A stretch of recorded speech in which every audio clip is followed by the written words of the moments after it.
कुछ डेफिनेशंस हमने 2Y को अंडरस्टैंड किया। मेरी ये जो डेफिनेशन है वो मेरे ये YouTube पेज पे ही पड़ी होगी, YouTube में ही पड़ी होगी, तो you can watch it again for better understanding. तो ये following definitions have been added, कुछ और भी डेफिनेशंस बीच में नई जो है ऐड कर दी गई।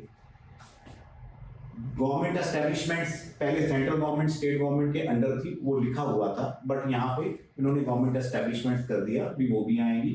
इंडस्ट्रियल डिस्प्यूट को इन्होंने क्यू में, यहाँ पे इंडस्ट्रियल रिलेशन कोड में तो है ही, यहाँ भी मेंशन किया, क्योंकि पेमेंट ऑफ बोनस की जो रिड्रेसल है, पेमेंट के लिए डिस्प्यूट है, वो इंडस्ट्रियल ट्रिब्यूनल में फॉल करेगा।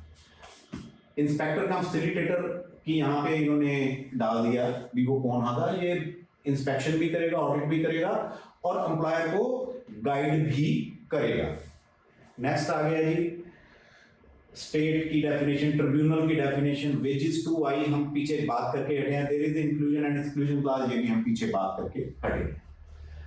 अब जो इसको फिक्सेशन करने के लिए ये एज पर skilled, unskilled, semi skilled, highly skilled का जो इन्होंने कैडर फिट किया है, कैडर सेट किया है, ये उनकी स्किल को देखते हुए और हजार्डियसनेस को देखते हुए ही वेजेस उसकी फिक्स की जाएगी, उसके स्किल लेवल और उसको हजार्डियस प्रोसेसेस को और उसकी प्रोड्यूसनेस ऑफ वर्क को साथ में मेजर किया जाएगा। While fixing floor wage and minimum wage by state government and central government. जो ज्योग्राफिकल एरिया का मेरा कहने का पर्पज है, apart from the above the geographical area and other working conditions like workers working in high temperature and hazardous occupations will also be kept in mind. Definitely we discussed it, भी उसकी जो working conditions और उसका जो work arduousness है वो साथ में हमें पता लगेगा। Central government will fix floor wage, we discussed it earlier। geographical का जैसे पंजाब में कैसे उनके सिटी के कल्चर के, स्टेट के कल्चर के हिसाब से ज्योग्राफिकल एरियाज के लिए जितनी हमारी स्टेट्स हैं, डिफरेंट कल्चर्स हैं सबके, सो इसको देखते हुए हर एक के लिए फ्लोर वेज ज्योग्राफिकल एरिया के हिसाब से सेंट्रल गवर्नमेंट सेट करेगी। उसके बाद स्टेट गवर्नमेंट ने उसके ऊपर वेजेस देनी है, बढ़ा के देनी है मिनिमम वेजेस। ये नहीं भी उसने 400 रुपए वेजेस सेट कर दी तो स्टेट गवर्नमेंट पहले 11,000 रुपए दे दिया तो वो 10,000 रुपए कर दे। लो जो पहले स्टेट गवर्नमेंट जितनी वेजेस दे रही है उससे या तो सेम रखे या उससे बढ़ा के रखे, मगर फ्लोर वेजेस से कभी भी उसकी minimum wage rate state government का कम नहीं होगा, उसके ऊपर ही जाना पड़ेगा स्टेट गवर्नमेंट को।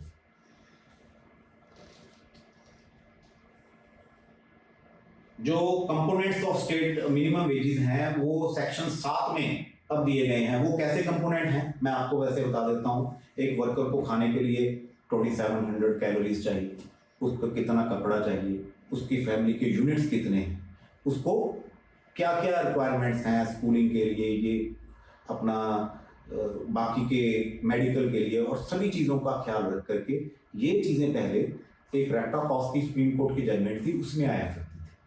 बट ये जो नया वेज कोड है इसको इसके बीच में इसलिए शामिल कर लिया गया भी इसकी जो एम्बिग्यूटीज हैं वो सभी के सामने जो खत्म कर दी जाए और ये सभी के सामने एक स्ट्रक्चर आ जाए जिसको बेस में रखते हुए हमने मिनिमम वेज फिक्स करनी है। अब पेमेंट ऑफ वेजेस एक्ट आ गया, ये तो मिनिमम वेजेस एक्ट आ गया था। वो पेमेंट ऑफ वेजेस एक्ट में पहले क्या था जी, जो सेक्शन 17 था वो वेज कोड जो जिसमें जो 17 था वो जो 7 तारीख को सबको हर महीने सैलरी मिला करेगी। पहले यहाँ पे 2 क्राइटेरिया थे भाई पेमेंट ऑफ वेजेस एक्ट में, जहां पे अप टू 1000 एम्प्लॉइज हैं वहां पे तो कहते हैं जी 7 तारीख तक सैलरी दे दो, जहां पे बियॉन्ड 1000 है वो कहते थे जी 10th तक सैलरी दो, जबकि उल्टा होना चाहिए था। चलो अब कोई 2 डेट्स नहीं है, there is a single date, 7th को लास्ट डे ऑफ सैलरी माना गया है। जब कोई, वैसे तो ये पहले भी पेमेंट ऑफ वेजेस एक्ट में था, विद इन 48 आवर्स कोई भी एम्प्लॉय छोड़ता है तो विद इन 48 आवर्स उसको पेमेंट हमें देनी होती है। रिट्रेंच्ड और टर्मिनेटेड रिजाइंड के केस में। अगर हम किसी बंदे पे फाइन लगाते हैं, if any deduction is made from the salary of an employ but not deposited to the respected fund, in that case the employee shall not be held responsible for the fault but the employer। किसी पे fine लगा दिया, fine लगाने के बाद अब ये आ गया भाई, अब हमने इस पे फाइन तो लगा दिया, जमा करा देंगे जी, नो, जो लेबर वेलफेयर फंड में जमा कराना है या जो रिस्पेक्टिव अथॉरिटी है जिसके पास ये जमा होना है उसके पास आपको टाइमली विद इन फ्रेमवर्क जमा कराना ही पड़ेगा। आगे आ गया जी आपका payment of bonus act, no change regarding percentage, as on time तो नहीं है दोस्तों, बाकी let the rules in a proper manner का। पॉश में डिस्क्वालिफिकेशन हुई, डिस्कस्ड अर्लियर, जो इसके सेलिएंट फीचर में थी भी, अब इसको पेनल्टी क्लॉज में लेके आते हुए 4 फीचर के लिए ये भी एक फैक्टर हमारे सामने हो गया भाई। पॉश में डिस्क्वालिफिकेशन बंदे की हो जाएगी if he is convicted under this code, under POSH.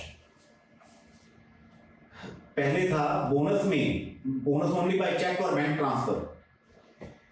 पहले क्या था जी, payment of wages on salary तो दे रहे थे चेक से, as regards payment of gratuity ना तो उसका कोई अता पता था भी हमने कैश देनी है कि चेक में देनी है, ना ही बोनस के बारे में कोई स्टैट्यूट था। आज की डेट में हमें ये स्पेसिफिक लिख दिया गया जी, बोनस ओनली बाय चेक और bank transfer, and in the case of dispute entitlement of bonus at the rate of 8.33% till pendency. अगर सेक्शन 2K में कोई डिस्प्यूट चल रहा है regarding set on set of का, तब हमें ये देखना है भी हमने 8.33 तो मिनिमम इंश्योर करना ही है। अब ये आ गया जी, has to be made through payment if the dispute arises, ये आ गया as per section 41(2) the payment of bonus act which was earlier on 10 हाँ, दिस इज वेरी इंपॉर्टेंट।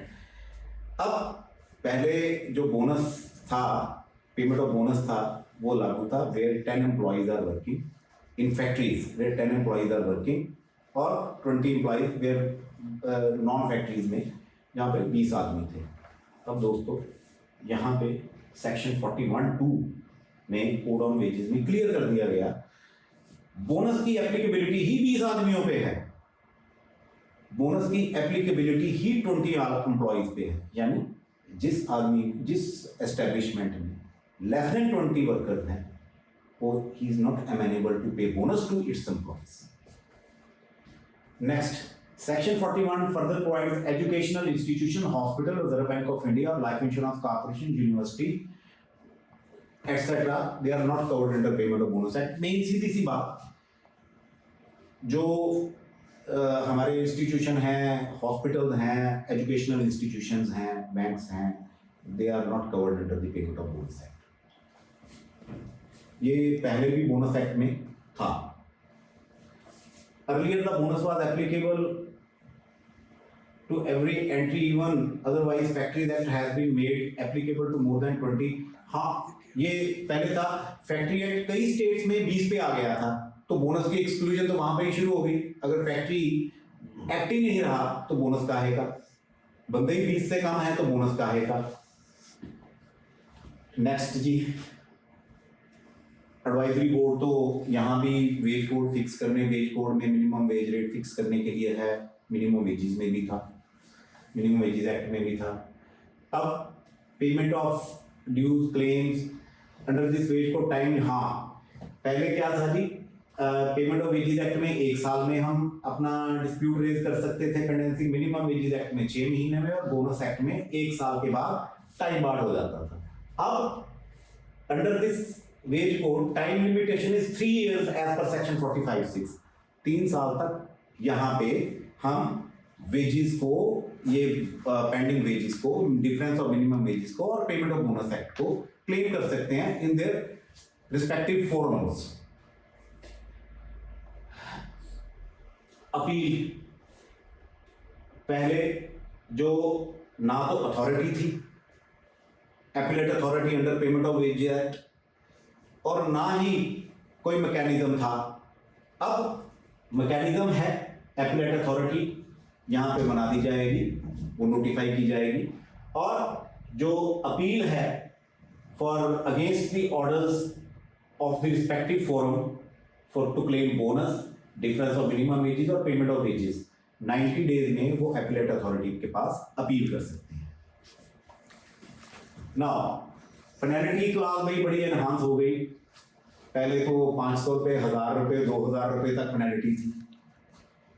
वो फाइन और फाइन के साथ साथ इम्प्रिजनमेंट का कोई चक्कर नहीं था, मगर अब है 50,000 जो है वो फर्स्ट ऑफेंस से शुरू हो जाता है। उसके बाद फॉर द अदर ऑफेंसेस जो है penalty enhanced for violation under this code up to ₹1 lakh for continuing offences and for the first offence up to 50,000, यानी 1 लाख रुपए तक पेनल्टी का प्रावधान कर दिया गया है इस कोड में।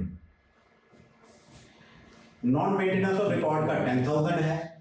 फॉर अदर ऑफेंसेस जो जनरल ऑफेंसेस हैं, नॉन मेंटेनेंस ऑफ रिकॉर्ड आ गया एटसेट्रा, उसमें penalty 20,000 and 40,000 for continuing offences. अब records to be maintained, only payment of wages at attendance register to be, records to be maintained, section 50, only payment and attendance register to be maintained.